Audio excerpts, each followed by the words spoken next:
What up, world? It's your boy Mark Waldo Ward, Super Facts Show, Super Facts Network. Today we got with us Von T, the discriminated soldier who got kicked out of the U.S. Army for making rap music or rap song. He gonna tell us his story, and then we're gonna talk a little bit about his music career. How you doing today, brother? Man, I'm doing good, man. I'm blessed to be here on your platform tonight, man. Like, I appreciate you having me, man, taking this time out. Hear from the brother, man.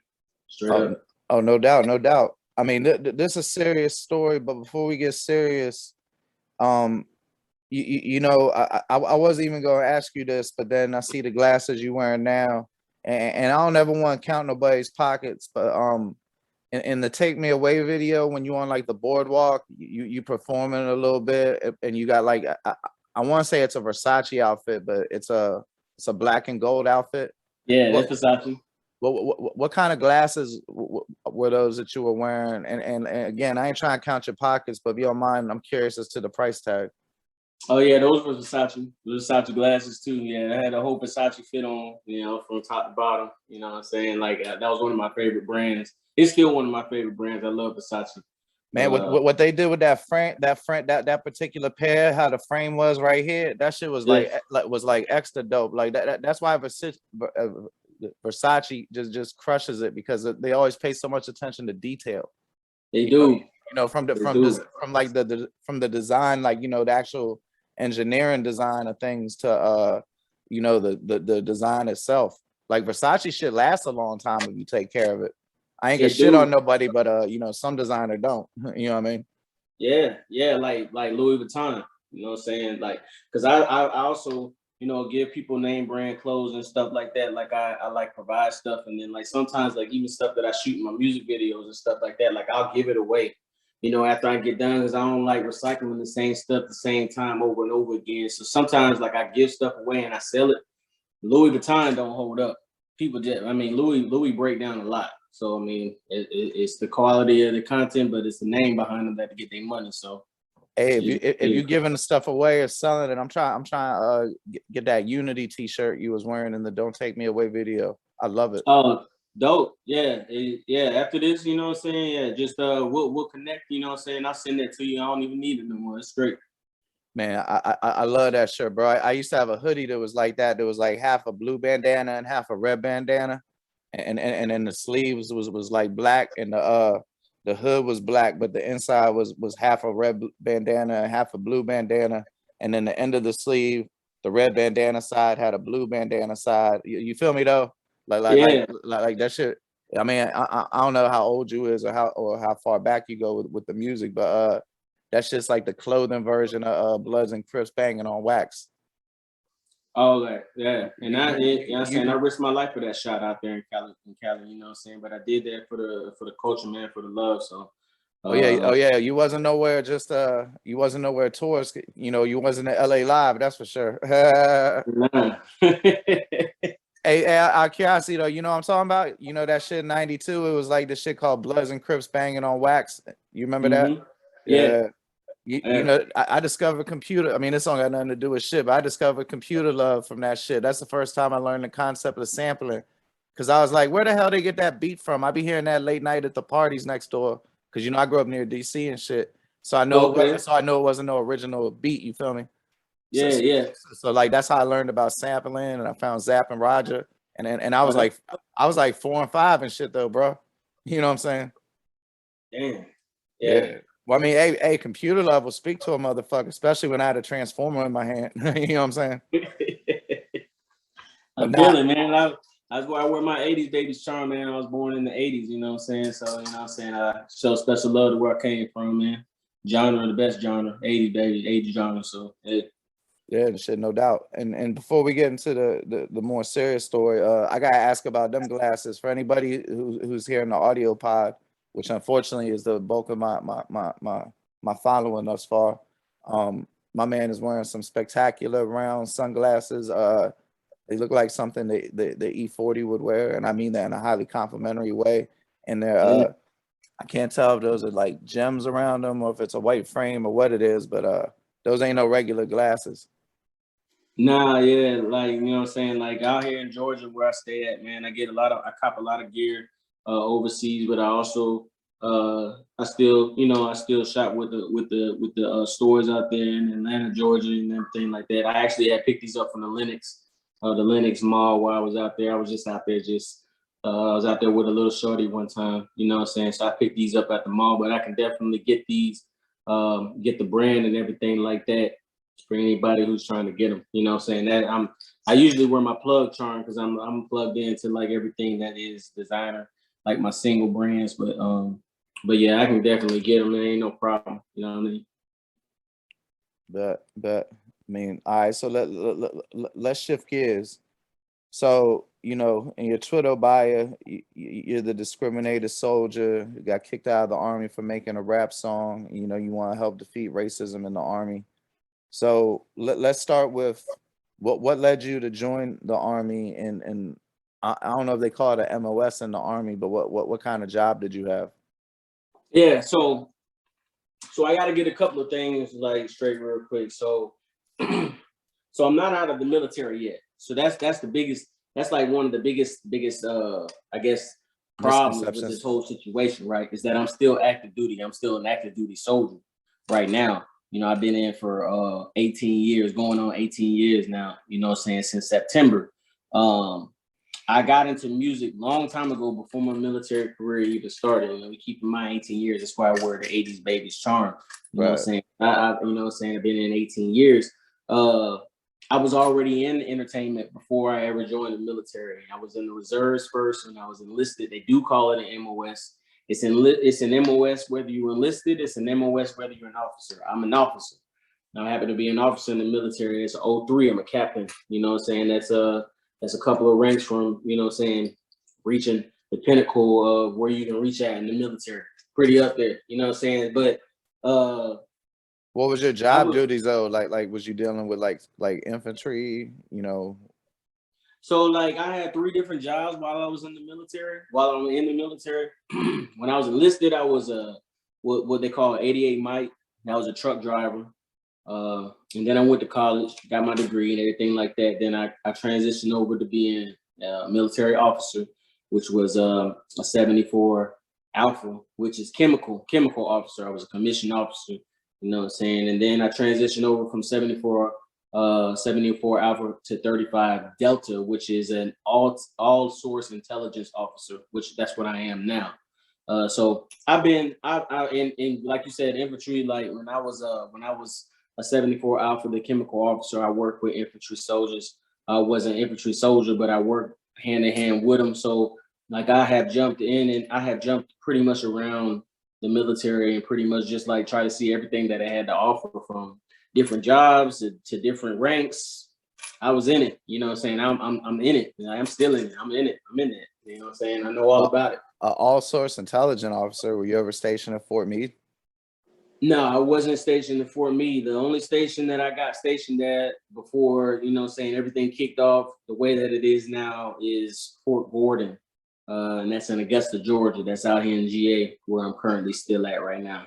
What led you into joining the military originally? 9/11.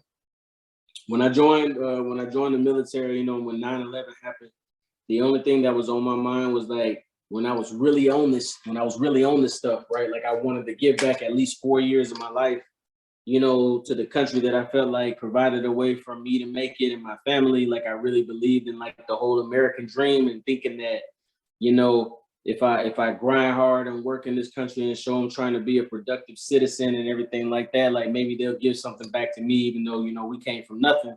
I was like, I wanted to give back at least 4 years. 4 years turned into a little longer. I ended up making a career of it and put my entertainment career kind of on the backside, just so I can kind of just give back to the country. And it took a little longer than I thought. You know what I'm saying? I actually enjoyed it, doing what I was doing, and then boom, you know what I'm saying? Everything happened. So So what happened? You start releasing music again, and it comes to what's the what was there a song in particular, a lyric in particular, how to come to their attention? Can you kind of like give a overview of the whole saga?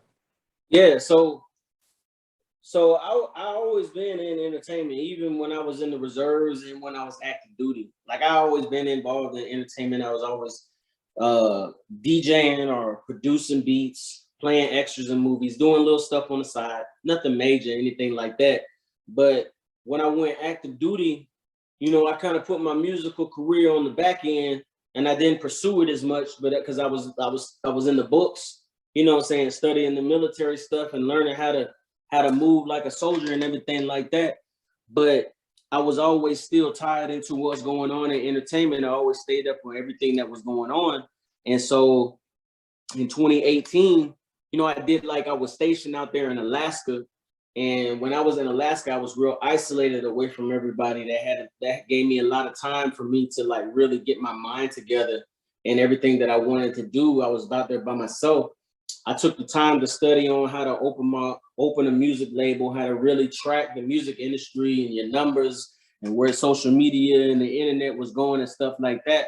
And then when 2018 came, you know, I dropped my label. In 2017, dropped my first single. In 2018, you know what I'm saying, pretty much launched myself with my own label, still working in the military, but I wasn't making no money or anything like that. Like, I just wanted to get my name out there because I was like, yeah, you know, I'm gonna get back involved in this. I've been in the military for a little while. I plan on retiring in 20 years. I'm gonna be good. Like, you know what I'm saying? Like, I know I get my retirement and get out in 20 years, get this music career started while I'm on the tail end of my military career. And then like, by the time I get out of the military, I'll be financially stable, and then my name will kind of generate a buzz if I work with it a little bit, stuff like that. It goes somewhere, it does. If it don't, it don't.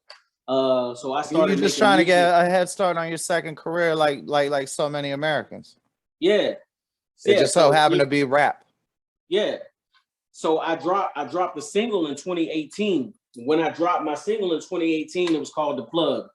It didn't really do much. It did good on radio play and stuff like that, but it didn't really give me no buzz. I was like, okay, cool. I dropped my second single, Brands. You know what I'm saying? It didn't really get no buzz, and the military knew about it. They knew I was doing this. They knew I was doing this and everything like that. Everything was straight. They used to talk about it and everything. Oh, I saw you single and all of that. It's cool. Then when 2019 rolled around, when I dropped the single called Turn Off the Lights, when I dropped Turn Off the Lights, and when the single hit World Star, you know what I'm saying? And then it got over 1 million views on World Star. Then all of a sudden, now it's a problem. Now I'm getting attention, and now, you know, the military or the people who I was working for wanted to make a big deal about it. You know, so after I started to get the recognition, and it was like, okay, this is not just a hobby. He's really going for something after he get out of the military. You know, they tried to hit me with some bogus crap, like, you know, saying your music is unpatriotic, it's not American, stuff like that, you know, and I didn't go for it. You know what I'm saying? I didn't roll over. I decided to fight it. I decided to fight for what I believed in. What would be an example of what they consider to be patriotism, like going to work for a defense contractor for a 6-figure a year job? You know what? They never gave me an example of what patriotic music sounds like, because if anything is patriotic, it's hip hop music, because hip hop music was born right here in America. You know, we was born out of this shit. Like, we came out of this. Like, this is where hip hop was born, right here in this country. So anything that's patriotic and American is fucking hip hop. In the shadow of the great Statue of Liberty at that. Yeah. You know what I'm saying? So like, nah, like when they came at me with that, you know, it was just like, I was offended. I was offended as an American, and I was offended as an African-American male for my culture and everything. Like, I was like, nah, you know, this is some bogus, this is bogus, and I don't buy it. You know what I'm saying? And then when egos rose high, you know, they wanted to try to see if they could take some kind of legal action against me. And instead of me being like, okay, you guys win, I'm gonna take my music down, I'm gonna stop doing it, I rose to the challenge and I said, nah, bring it. You know what I'm saying? Bring it. Let's do it. And then that's when you got an Article 15, which I'm not quite, and is that what, like, the equivalent of a charge in the military? Yeah, so like, for people who don't know, like, so in Article 15, there's a difference between an Article 15 and a court martial. So, right, like, an Article 15 is like the military's court system. Like, you'll get charged in the military, but it doesn't transition over to civilian side, as opposed to, like, if you get a court martial in the military, that's equivalent to being charged in a civilian court on the civilian side. So whatever happens out of a court martial, you know, is applicable to civilian laws at the same time. So you're gonna get in trouble here, and then you're gonna get in trouble here with a court martial. They gave me an option. They said I had an option to choose between Article 15 and the court martial.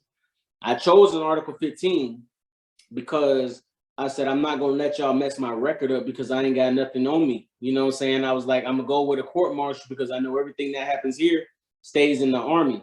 But at the same time, the First Amendment rights for everybody in America still apply. So I was like, if this shit doesn't roll right, y'all don't make the right decisions, what I'm gonna do is I'm gonna take this Article 15.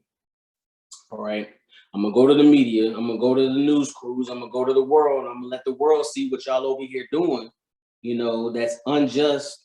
And you know what I'm saying? Because it's not about Vonti and Vonti's music. Man, this is definitely an American issue, because if you or anybody else got somebody that you care about or love that joined the military, got an ambition outside of the military, we all know you can't stay in the military forever. You got to get out one day.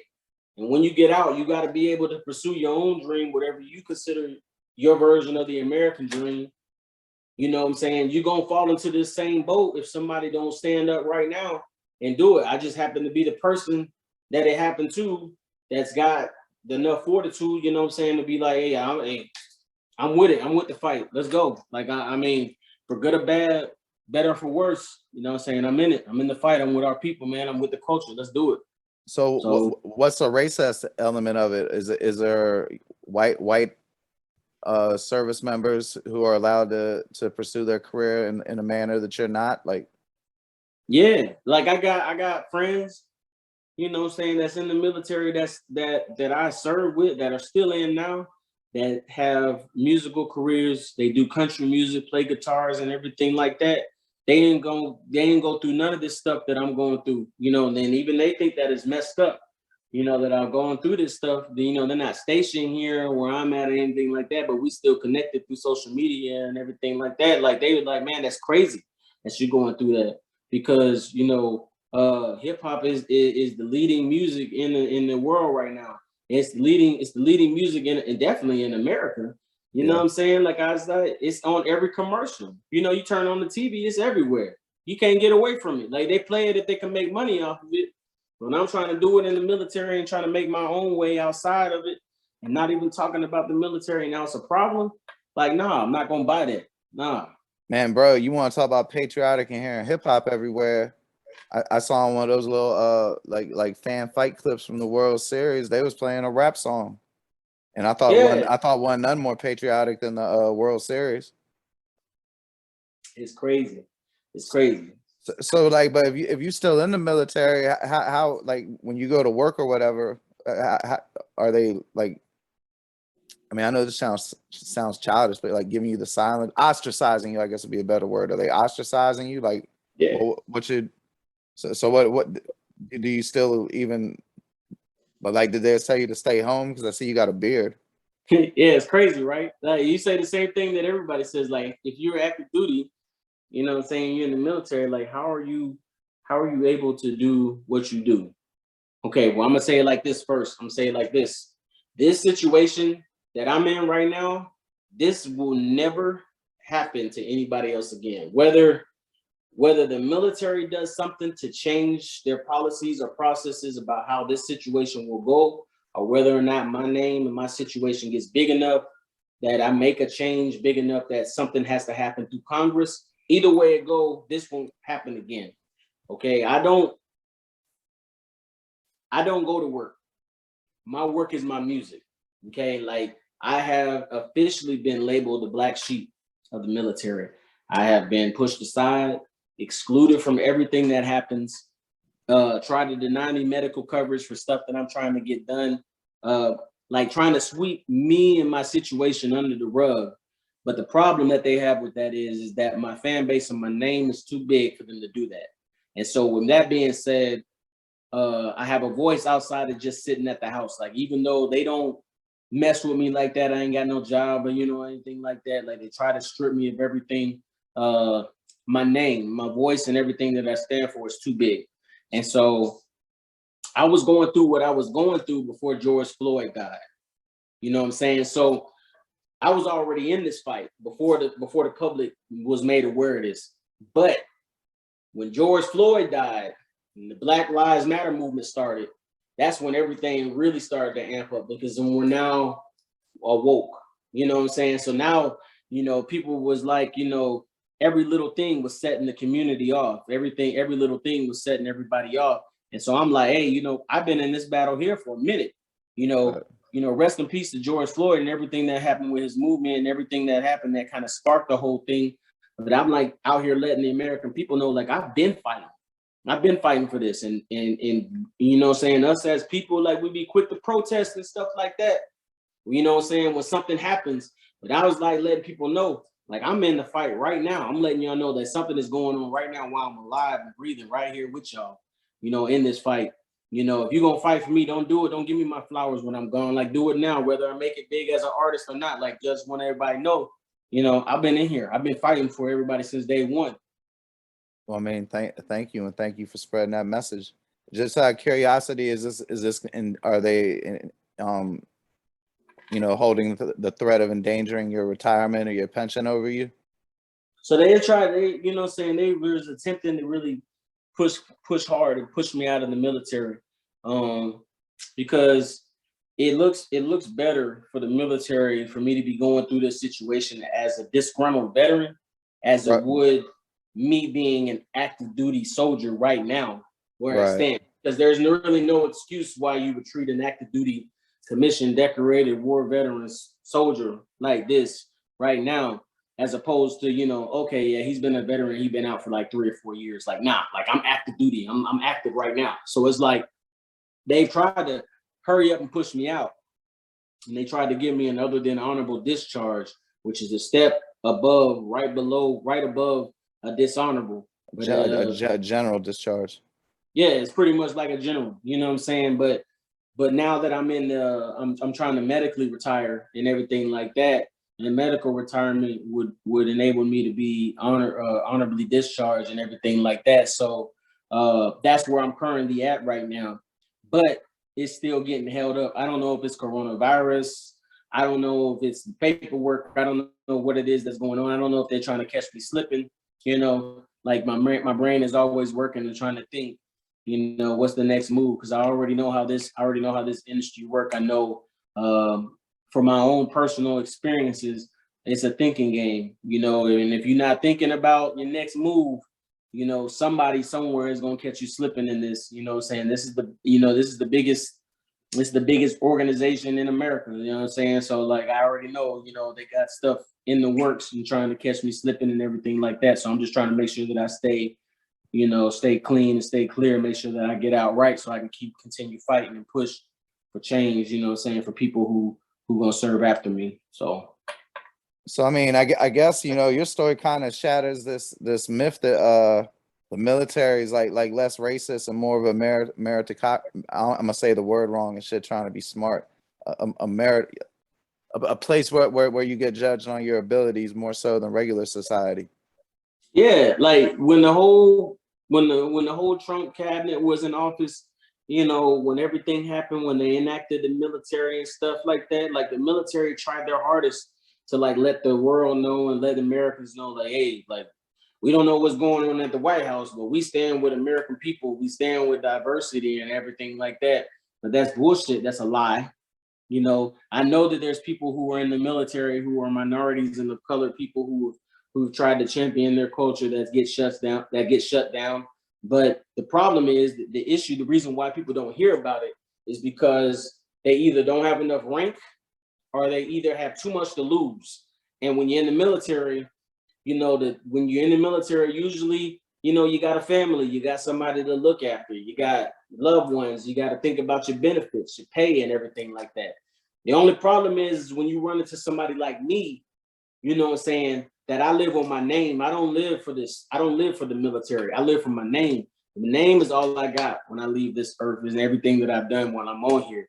You know, the military is temporary, jobs are temporary, money is temporary. The only thing I got that people are going to remember me by is by whatever name that I went by when I leave here. And when you mess with that, I feel like you mess with my legacy. And after that, you know, there's nothing monetary that can buy me off. You know what I'm saying? So I was like, when y'all came for me like that, you know, the gloves are off at this point.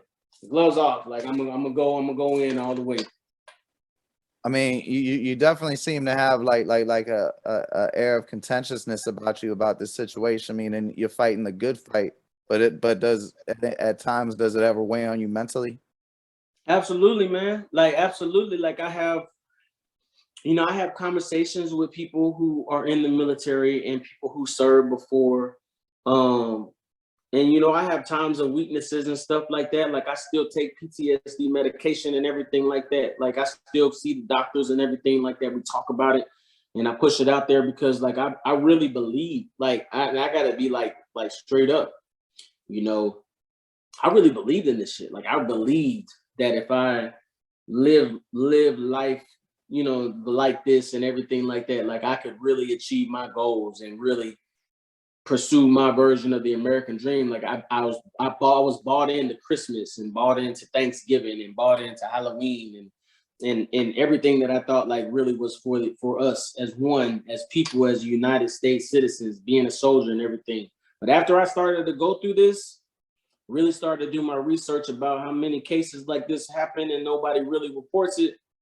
Like I realized it was just, you know, I was fooling myself. Like I was fooling myself. I You really see was. you seen Dead Presidents? Yeah. You know that's based on a book, well, a story from a book called Bloods about black soldiers in Vietnam. It's a phenomenal book. It's a, you know, real stories. Basically, it's kind of like an oral history, you know, but they didn't call it as such then. And you know, that was one of the stories. One of the dudes ended up a bank robber. But the reason I'm telling you this, like, you know, speaking of the military and racism, do you know that I don't want to butcher the statistics, so this is an approximation, but I know it was over 80, if not 90% of black soldiers that sought any form of medical treatment in Vietnam.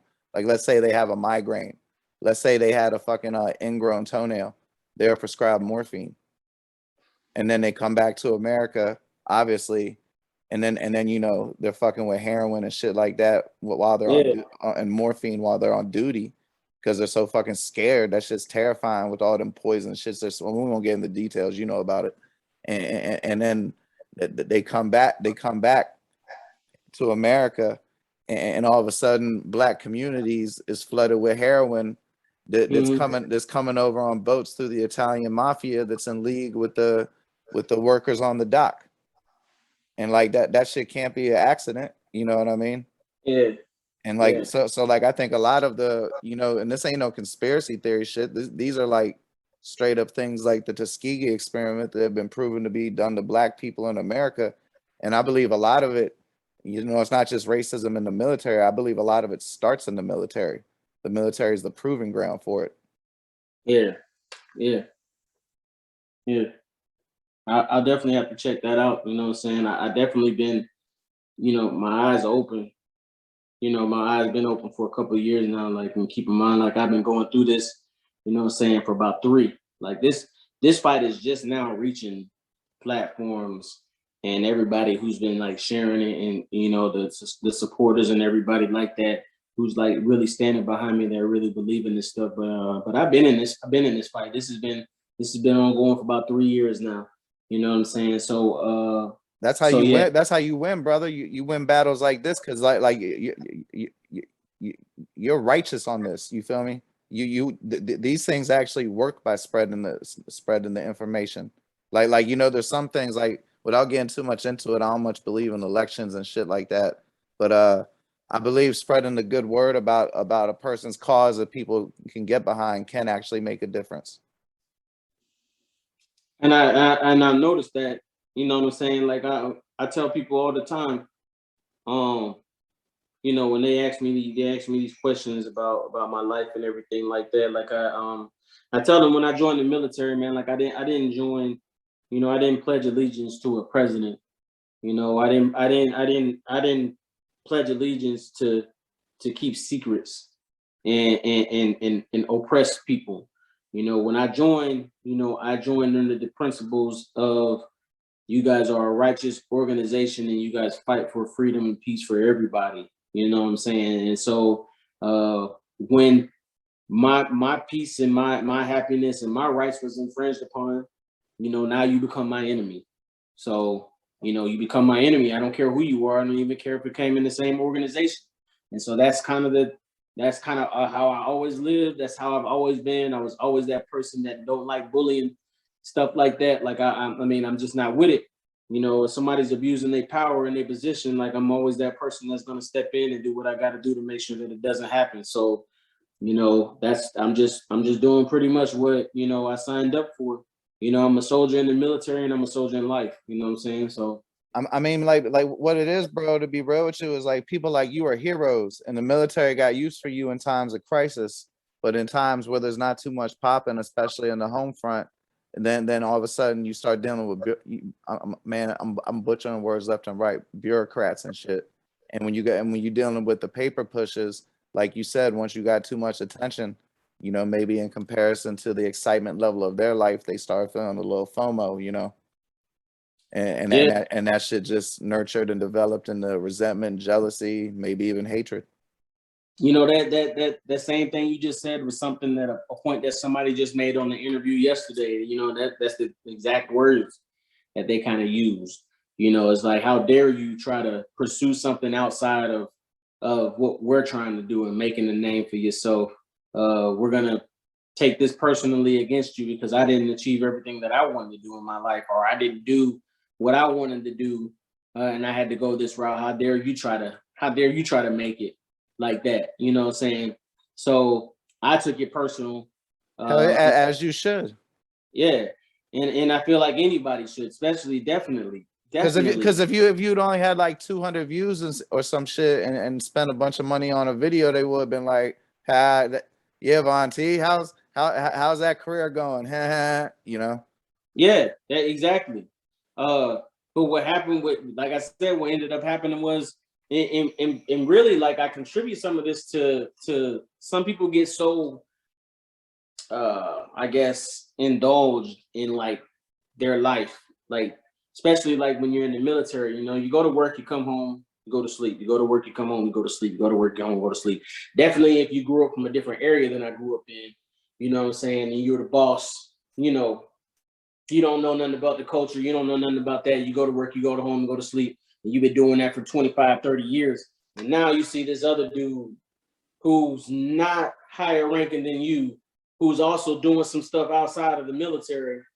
You know what I'm saying? And then it's got something to do that's championing their culture. It's like, oh no, like, I'm gonna make sure that I step in with that. But the problem is that you're so out of tune, you don't know how social media and the internet and like really all of this stuff works like that. Like, Right. you don't know how big my ties are, or who I'm connected with, or who I may talk to. Social media and the internet has made it so much easier nowadays to connect with people. You know what I'm saying? I can go on Instagram and send Ty Dolla Sign a message right now on Instagram, and he can respond back in 5 minutes. You know what I'm saying? Like, you don't know who I'm connected with. You got to be careful about doing stuff like that, because you don't know, who I'm connected with, especially if what you're doing is abusing your power and your rights. Like, you don't know how big that stuff's gonna get. And we in the content age, brother, and you got a hell of a hook for your story. You got a compelling story. So like, that's naturally gonna make all kinds of outlets gravitate towards you. Regardless of what they think about your music, which is why I want to transition. I don't want to just talk about all bad. I want to talk about the good too. Oh yeah. So well, considering what you just said, bro, man, that enough video is extra aggressive. But I'm curious, how much time does it not does it cost, but does it take to shoot those scenes? Like, because let's say that adds about 4 minutes to the video. So how much real time does it take to make 4 minutes of acting scenes? Man, it's an all day event. Like, you gotta, it's a really all weekend event. Like, I really like blot out the time on my schedule. Like, really, when we're trying to work towards making the video, I want to make the most of the videographer's time and the cast and the crew that I got there. So, I make sure that I tune everything else out. I turn cell phone off. I don't entertain females. I don't try to hook up after the shows or anything. You know what I'm saying? Usually I'm working and I'm thinking about, whatever I got to do for the video. for the next day in the hotel room or something like that. I don't go out and drink the night after or anything like that. Like I really stay focused on what I'm doing, just so I can maximize everybody's time, because I know, like, you know, they putting their effort into it, and I'm the one that's leading this thing. So I'm just like, I want to make sure that I do everything. So I try to make sure that I knock everything out within about two to 3 days. A weekend's time is a good time to like shoot a video, because I'm focused to make sure I get the team on track, and everybody got to make sure they where they at. Damn, that's impressive. Y'all must have put some hours in on them days then. Yeah, we did put some hours on. We put some hours, and some people didn't show up on time. But you know what I'm saying? Like I just, you know what I'm saying? I work with everybody. You know what I'm saying? I feel like I mean, I don't know that it would be up to them to really try to, you know, to judge on that. But I feel like I'm pretty easy to work with and everything like that. I feel like I'm understandable with people having issues and stuff that may arise, and they may not show up on time and stuff like that. So as long as I can make up for the time somewhere, like I'm good with it. No, I can dig it. I can dig it. What's what's the deal with the mask? So I assume that there's some symbolism behind them. Oh yeah, like, you know what I'm saying, my other side, and like that's just my other side, man. Like my label, like Symbiotic Music, man. Like, you know what I'm saying, like my label is what I named it, man. My other side, like I feel like everybody got two sides to them. You know, you got one side that handles everything business wise, like, you know, especially creators and influencers and famous people. Like, you know what I'm saying? Like, I don't think people really think about that, right? Like they think about somebody who's famous or somebody who's got like another life or something like that. Like they're trying to lead, and they see him in the movies, and that's how they see him. But you don't know, like there's another side, the regular side. This person, you know, has got to pay your bills, got to pay your mortgages, you got to pay your car note, you got to pay your cell phone and your nanny and everything like that. But then there's your other side, you know what I'm saying, that you see when you're on the movie screen and on the video and stuff, that take care of your person, that take care of your business, you know what I'm saying, the beast mode, the one that everybody sees. I just brought it out. So I try to show everybody, you know what I'm saying, hey, there's a normal person. You know, I run errands, I do everything like that. I got to stay in shape, go to the gym, put the work in, everything like that.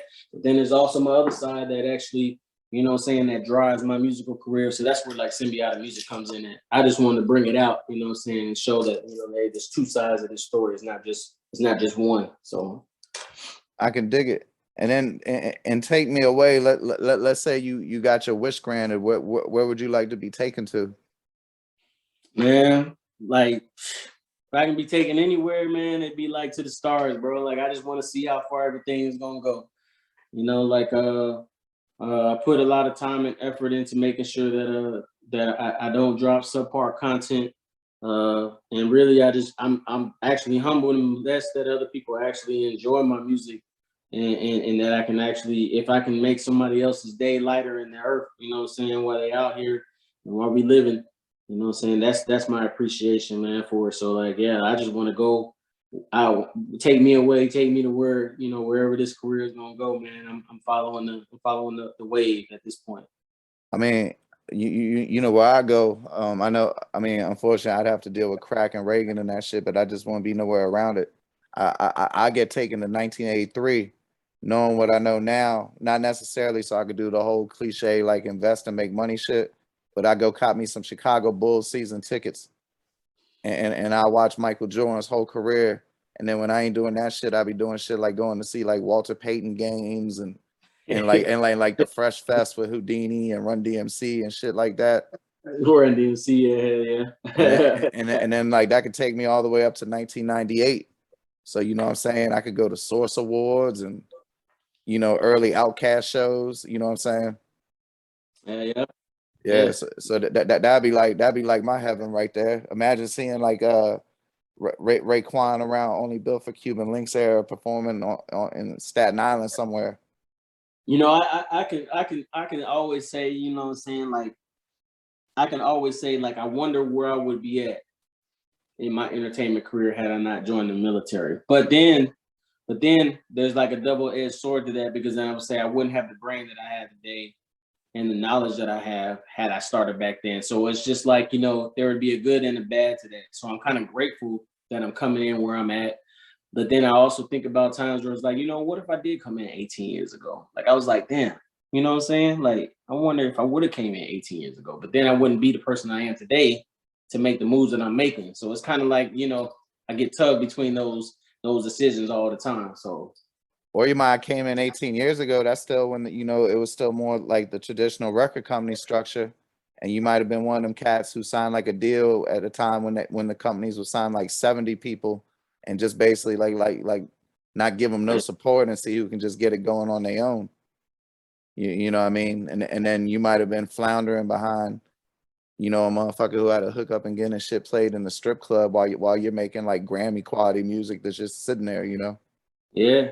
And I've heard stories like that. I've heard stories like that. I mean, I'm definitely a student of people's mistakes, and I definitely look at, and that's why I say, like, we live in the time of the internet. Like, I look at people's documentaries. You know, people got questions nowadays, and ain't nothing to type it in, and you can find out whether or not, you know what I'm saying, what you thinking you're viewing is right or not. Like, you have a question.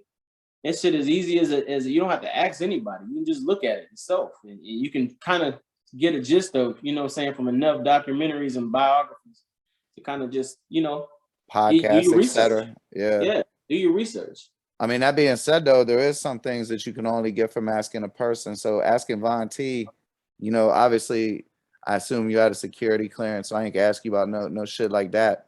But let's say if a person wanted to find out more about the true nature of some of the things that you might have seen behind closed doors, what would be a good book for them to read? If I was gonna give them a good book to read, if they wanted to see stuff like behind closed doors, like I would tell them to look at 5.11 military tactics. You know what I'm saying? That's 511 military tactics.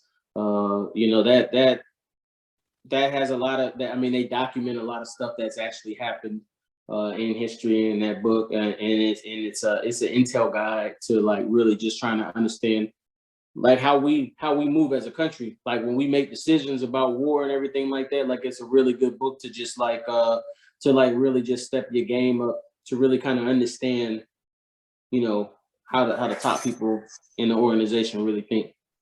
Word, I can dig it. All right, bro. I'm from like the DC area, and then I lived in Houston, other places, almost always in black communities and shit, right? And like man, some of my partners, like literally their grandparents was in the Black Panthers, and they would tell stories about it around us. So to make a long story short, I ain't never used the N-word, would never dream of it, never sang along with a song with it, none of that shit, right? And then I moved down here to Tampa, and I meet all these white dudes that be calling each other the N-word. And then it'd be black dudes down here that's cool with that shit. And then I started seeing that shit in like other places, you know, doing the rap journalism shit at concerts. And like motherfuckers wouldn't even call them out on that shit. And I'm just curious if the military over your lifetime has had an influx of white people who refer to each other as the N-word. Never heard it. I never heard it, but because of the way that I think, I've seen them treat us like that though. You Now know what I'm talking saying? about they call each other that. Nah, never. Like I'm talking about like on some like my with a A. Nah, I ain't never seen it. You know what I'm saying? I ain't talking about black dudes who's like letting Bama say like the hard R and like disrespect them. I'm talking about like they all, it's like they all grew up on hip hop together or something, and they justify it by like it's okay to say that because, and the shit's crazy to me. But I was just wondering if they did that in the military, because I figure in the military the rubber would meet the road, because I could picture some of these kids. And like, let's say you got some cats from like Brownsville or some shit who grew up around some of the 5%ers, and they witnessed some of that shit. That shit might not be tolerated. You know what I mean? So if it happens with people, it may happen off duty. You know what I'm saying? In regular clothes when they're hanging out with their boys. Me specifically, I've never seen it, and I know why. Because the military is ultimately a political organization. So with that being said, nobody really wants to get hemmed up by saying something that's going to cost them their career. And what you don't know is what you don't know. So you don't know they don't know if they're going to say it. And maybe somebody you're saying it to is going to be cool with it, but maybe somebody who heard it's not. And if somebody who heard it's not and they report it, then you're in trouble. Then you're going to get kicked out and you'll lose, because after it reached that kind of attention, somebody in the military has got to do something about it. See, and that's what the situation like I run into where the dilemma comes in at is because the military knows the power of litigation, and that's where the power come in at when we start talking about the military. It's about how do you litigate a situation. So what they tried to do, like in my situation, you know, they tried to word it without wording it, making it racist without making it racist by trying to use their litigation skills. But I'm right there with them, so I know exactly what y'all are trying to do. You know what I'm saying? So if it did happen, it does happen, and I'm pretty sure it does. But if it does happen, it happens off post, out of uniform, in your own settings, outside and with your own personal group of people, where nobody else in the military is really gonna know, you know, that you're doing that type of stuff. So I've never seen it, not in uniform. I mean, that being said, though, there must be mad cool white people in the military too. Yeah, I mean, I'm cool with like I'm cool with white people. I'm cool with all. I mean, my dad was military. He was retired master sergeant. You know, we traveled around. We was a military family, so like I've been able to like connect with all types of people from different genres, different races, different religious beliefs. My mind is very open. Like when it comes, I don't even just make hip hop music. I make 80s synthwave music. I make hip hop music. I make EDM. I make rock. I make R&B. 80s synthwave music, like some David Bowie shit or something. Yeah, no, I guess you could say like David Bowie said. Well, Yeah, like certain eras, you know, David Bowie was kind of like Madonna. He kept switching the shit up. yeah, Like some Pet you know, Shop like Boys or Breakfast something. Club, Yeah, okay, like got you. like Breakfast Club. Yeah, if you've seen the movie Breakfast Club, people who are familiar with the 80s movies like Gremlins, like Back to the Future, like those kind of movies. They got like the music that's Terminator, the first one. Right. You know what I'm saying? Like music like that. Like I make synthwave 80s music. When we Or talk like, about or like Stranger Things for those who yeah, want more familiar exactly. example. Exactly. Matter of fact, my single called Skeletons, people tell me that my single Skeletons reminds them of Stranger Things. That's a perfect example. That's perfect right there. Shit, bro. Get that added to the Halloween playlist next year on Spotify and all that good shit. So add it up. Yeah, add it up. Yeah. Hey man, I really hope this works out for you. I love to continue to support your music. Please hit me to whenever you drop some, and I'll make sure I post it on Dirty Glove Bastard. And if it won't be too much of a bother, I'd love to check in with you a few months down the road to see how it's going. No, man, I would definitely love and appreciate it, bro. Like for real. There's a lot of big movements that's happening this year, and going into next year. I'm already booked into stuff into next year. I'm opening up for some A-list artists here in this month. I got a show in Illinois tomorrow, and then I got a show in Minneapolis on the 20th. My label and everybody is like really supportive, man. Everything that I'm doing, like they know I'm leading this charge, so they don't really put the you know, put the collar around my neck so much. They let me go. So I mean, I would I'm not even trying to be funny. How long you gonna be in Minneapolis? I'll be 3 days. I'll be up there for the 14th, 15th, and 16th of January. Are you gonna be in Minnesota? Minneapolis is the city, right? Yeah. So you got, man, you gotta go to Prince House, bro. Okay. Well, yeah, like I mean, they got me. There's a paid show. You know what I'm saying? I'm definitely gonna get around and get a chance to see. You know what I'm saying? I put my business first, but if I can definitely get around and get a chance to like go places, like I definitely would love. I would love that. Absolutely. You know what I'm saying? I would love that. Man, make it part of your business. Even if you can't film inside the jump, film outside the gate with it behind you real quick. Get you some B-roll footage. Yeah, I'll definitely do that because I'll be coming down there with cameras and everything. So I'll definitely do that. There go your justification right there. Yeah. Ready for it. I'll do that. Yeah. Bro, you know, my bucket list, the only two things I got on it is I want to go to Paisley Park and the Basketball Hall of Fame. I'll bet. Yeah. I pretty much did everything else I was trying to do. So I'm chilling. That's what's up, bro. But yeah, man. Hey, thanks for coming on the show. But before you get out of here, please drop your social medias, and I don't know if you got a petition or anything. If you do, I'll link it to it, or you know, if it's in your Instagram bio or whatever, all those links will be in the audio pod and all that. Oh yeah, so the petition is coming soon. I'm working with You know, a legal team right now that's getting this petition sent up. Like we already got a letter that's been sent to the president of the White House and the whole cabinet and the Congress that deals with all of that stuff. That's in the works. That's coming up right now. But my social media, you know, anybody can find me at KOVU 1278. You know, that's Kovu 1278, KOVU 1278, or on any music streaming platform. You know, they can just type in Von T, Von dash T, you know, the Von. Don't forget the dash.